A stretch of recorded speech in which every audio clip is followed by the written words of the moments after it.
রাধে রাধে। আমি কবিতা। তোমরা কেমন আছো? আমি ভালো আছি। আজ আমি একটা গুরুত্বপূর্ণ কথা বলবো গর্ভবতী মায়েদের নিয়ে। বলি, গর্ভবতী মায়েরা সাবধানে থাকবেন। 12ই আগস্ট বুধবার পূর্ণগ্রাস সূর্যগ্রহণ। বাংলাদেশ ভারতে ওই সময় রাত থাকবে, আর অন্যান্য দেশগুলিতে দিনের বেলা পূর্ণগ্রাস সূর্যগ্রহণ হবে। যদিও বা বাংলাদেশ ভারতে অদৃশ্যমান, কিন্তু গর্ভবতী মায়েরা ওই সময় এই নিয়মগুলি অবশ্যই মেনে চলবে। তো প্রথমে বলি নিয়মগুলি। সূর্যগ্রহণের সময় খাবার খাওয়া যাবে না, সূর্যগ্রহণের আগে খাবার খেয়ে নিতে হবে। যে খাবার থাকবে, অবশিষ্ট যে খাবার থাকবে সূর্যগ্রহণের পরে, ওই খাবারগুলো আর খাওয়া যাবে না। আপনারা সূর্যগ্রহণের সময় স্নান করতে পারেন না, যদি পারেন তাহলে জামা কাপড় ছেড়ে মাথায় গঙ্গা জল ছড়িয়ে নেবেন। এবং গর্ভবতী মায়েরা সোজা হয়ে শোবে, হাত পা ভাঁজ করে শোবে না।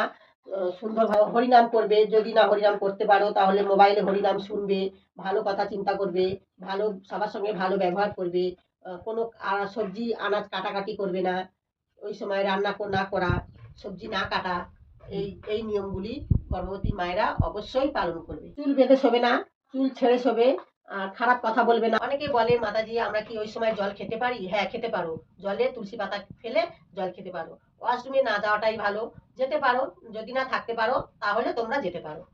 সেইগুলো গর্ভবতী মায়েরা সব মেনে চলবে। পাশাপাশি যদি কোনো গর্ভবতী মায়েরা থাকে তাদের সঙ্গে শেয়ার করে দেবে। আমার এই চ্যানেলটা ভালো লাগলে শেয়ার করবে, কমেন্ট করবে, লাইক করবে, সাবস্ক্রাইব করবে। জয় জগন্নাথ।